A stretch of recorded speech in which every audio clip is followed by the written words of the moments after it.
Ens traslladem ara a la vall d'Aiora. Àngel Hernández, hi ha alguna carretera afectada a hores d'ara?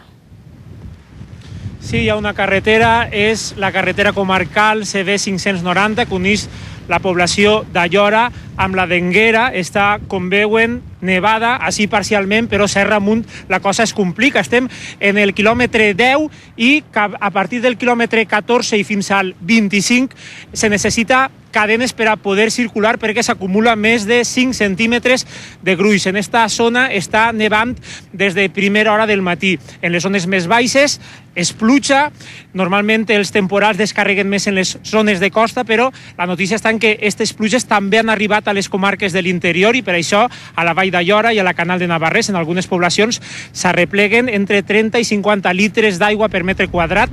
Bona part d'aquesta aigua servirà per a reomplir l'embassament de Tous. I a banda d'això, les temperatures. Les màximes han caigut entre 10 i 15 graus respecte dels valors d'avui. La màxima en esta zona, a la vall d'Aiora, no ha superat apenas els 5 graus. I a banda de la temperatura, el vent que bufa en algunes ocasions amb prou intensitat i això fa que la sensació de fred siga encara major.